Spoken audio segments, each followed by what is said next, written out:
कहानी की शुरुआत होती है जहां हम देख पाते हैं कहानी के मुख्य पात्र जिसका नाम गेराल्ट है, वो एक विचर है। गेराल्ट का रोल निभाने वाले एक्टर जो कि हेनरी कैविल हैं, जिन्हें हम पहले भी सुपरमैन के रोल में देख चुके हैं।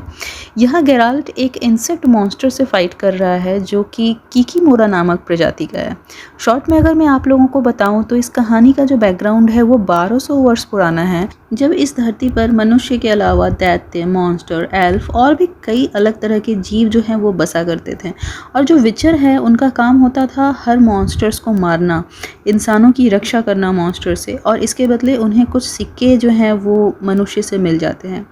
विचर के बारे में और भी जो जानकारी है मैं कहानी के साथ साथ बाद में बताती चलूँगी।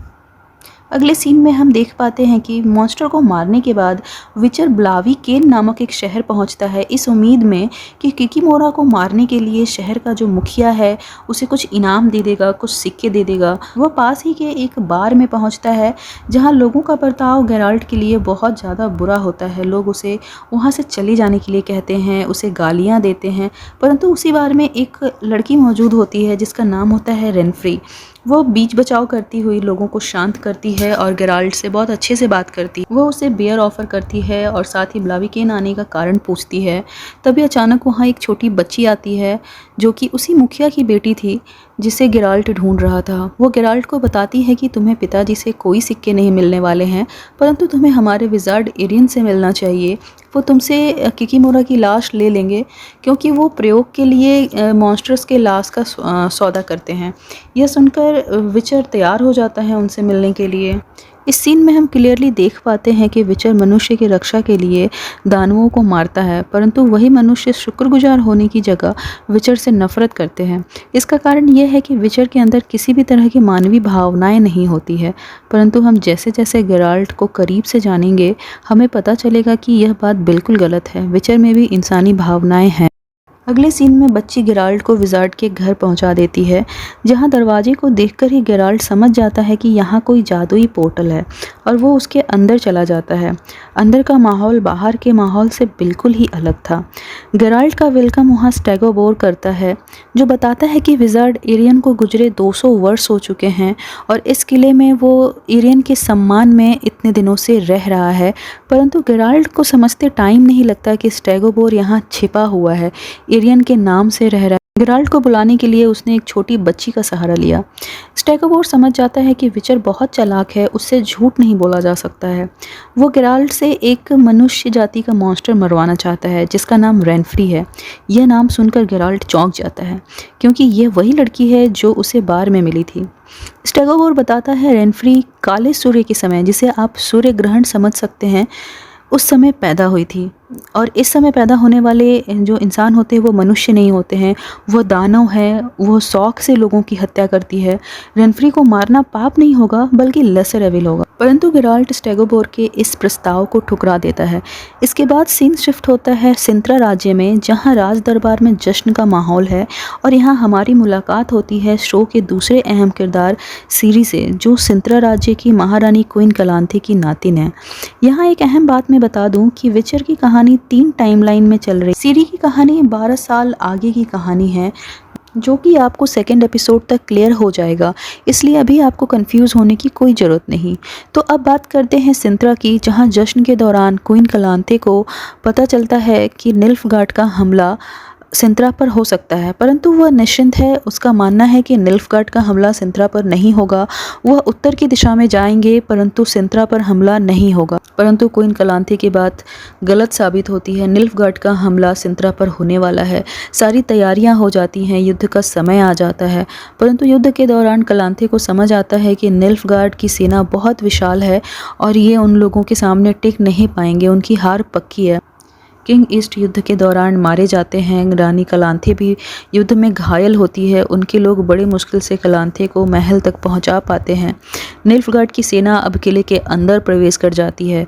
मोसैक जो कि एक विजार्ड है, मेन दरवाजे पर जादू कर देते हैं जिससे कि सिपाही अंदर ना आ पाए, परंतु हम देख पाते हैं कि सिपाहियों के लगातार दरवाजे पर अटैक करने से जादू का असर धीरे धीरे कम होने लगता है। और दूसरी तरफ हम गेराल्ट को देखते हैं जो कि जंगल में है और वहाँ रेनफ्री मिलती है, जहाँ वह अपनी कहानी बताती है और यह भी बताती है कि वह कभी एक प्रिंसेस हुआ करती थी, पर उसे मॉन्स्टर मानकर कैसे स्टेगोबोर ने उसे मारने के लिए अपने आदमी भेजे। इस आदमी ने रेनफ्री के साथ में रेप किया और उससे उसके पैसे भी लूट लिए और उसे मरने के लिए छोड़ दिया, परंतु उसने हार नहीं मानी और वो जिंदा रही। अब उसके जीवन का बस एक ही लक्ष्य है, स्टेगोबोर को मारना। स्टेगोबोर को मॉन्स्टर बताते हुए रेनफ्री गेराल्ट को उसे मार डालने के लिए कहती है और कहती है स्टेगोबोर को मारना लेसर एविल होगा, परंतु गेराल्ट रेनफ्री का प्रस्ताव भी ठुकरा देता है और कहता है कि बदले की भावना को छोड़ दो और इस शहर से दूर जाकर नॉर्मल ज़िंदगी जियो। अगले सीन में हम देख पाते हैं कि गेराल्ट अपने घोड़े रोच से बात कर रहा है।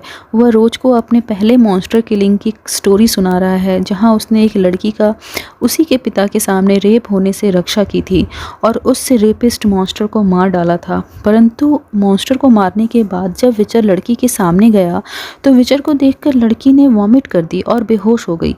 इससे समझ में आता है कि लोग विचर से किस हद तक घृणा करते हैं और जिस विचर को भावहीन बताया गया था वही विचर किस तरह अपने मन की बात एक बेजुबान जानवर से कर रहा है। वो भावहीन कैसे हो सकता है। खैर, पीछे रेनफ्री ये सब कुछ सुन रही थी। वह विचर को बताती है कि वह कल ब्लाविकीन छोड़कर चली जाएगी। फिर दोनों बातें करते हैं, कुछ पल साथ बिताते हैं और इन्हीं लम्हों में वो एक दूसरे के काफ़ी करीब आ जाते हैं। और फिर सीन शिफ्ट होता है 12 साल आगे सिंत्रा पर, जहां निल्फगार्ड के सिपाही दरवाज़ा तोड़कर अंदर आ गए हैं और सामने आने वाले सारे मनुष्य की बहुत बेदर्दी से हत्या करते जा रहे हैं। कैलांथे मोसेक को बताती है और उसे सिरी की जिम्मेदारी देते हुए सही जगह सही सलामत पहुंचाने को कहती है।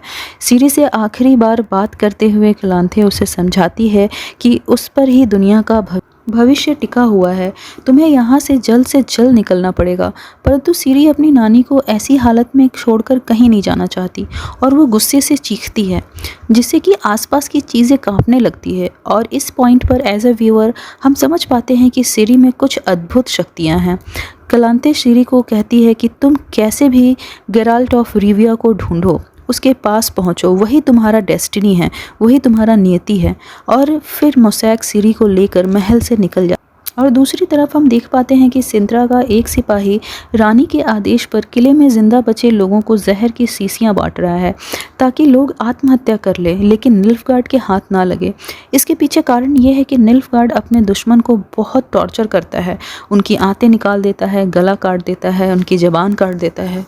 और अगले सीन में हम देख पाते हैं कि लोग आत्महत्या कर रहे हैं। क्वीन कैलांथे भी अपने कमरे के खिड़की से कूदकर अपनी जान दे देती है।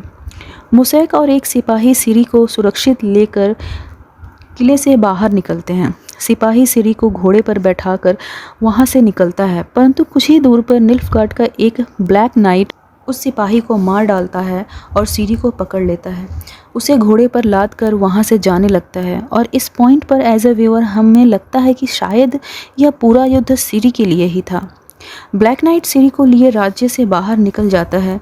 तभी सिरी डर कर और गुस्से में बहुत ज़ोर से चीखती है और उसके चीख में इतनी ताकत होती है कि घोड़ा गिर जाता है। सामने एक बड़ा चट्टान होता है, वह टूट कर गिर जाता है, धरती फट जाती है और सिरी वहाँ से भाग जाती है।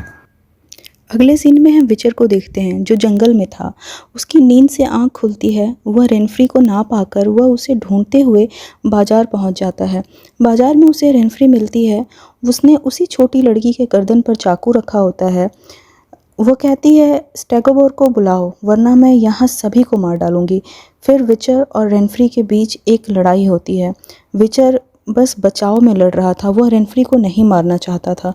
उसने रेनफ्री को कई मौके दिए पर रेनफ्री नहीं मानती है। वह किसी भी हाल में बस स्टेगोबोर को मार डालना चाहती थी और मजबूर होकर विचर को रेनफ्री को मारना पड़ता है। मरने से पहले रेनफ्री विचर को कहती है जंगल वाली लड़की के पास जाओ, वही तुम्हारी डेस्टिनी है। और मैं आपको बता दूं कि वह जंगल वाली लड़की और कोई नहीं बल्कि सिरी है। फिर वहाँ स्टेगोबोर पहुँचता है। रेनफ्री की बॉडी देखकर वह बहुत खुश होता है और उसकी लाश अपने साथ ले जाना चाहता है, परंतु गेराल्ट उसे मना कर देता है और रेनफ्री की बॉडी को छूने से भी मना कर देता है। तभी अचानक स्टेगोबोर अपनी पूरी फितरत ही बदल देता है और सभी लोगों को जो कि वहाँ बाजार में इकट्ठे हो गए थे सामने गेराल्ट को, उन सभी के सामने गेराल्ट को राक्षस कहता है और उससे सड़कों पर लोगों का खून बहाने वाला हैवान बताता है। लोग गेराल्ट को गालियां देने लगते हैं, पत्थर मारने लगते हैं। वह बच्ची जिसकी जान अभी विचर ने बचाई थी रेनफ्री से, वह गेराल्ट को कहती है शहर छोड़कर चले जाने। उसके आंखों में दिखता है जैसे वो कह रही हो कि यहाँ के लोग गेराल्ट को कभी नहीं समझेंगे, वे विचर को कभी नहीं मानने वाले हैं, और वो उसे शहर छोड़कर चले जाने को कहती है। वो लड़की भी विचर बनना चाहती थी, पर उसे पता है कि वो एक लड़की है, वो कभी विचर नहीं बन सकती। और इसी के साथ में द विचर का पहला एपिसोड यहीं पर ख़त्म होता है। तो कैसा लगा आपको ये एपिसोड? अगर पसंद आया होगा तो मेरे वीडियो को प्लीज़ लाइक कर दीजिएगा, सब्सक्राइब कर दीजिएगा, और मैं इसके दूसरे एपिसोड के साथ जल्दी ही आप लोगों के सामने आऊँगी। तब तक के लिए बाय बाय।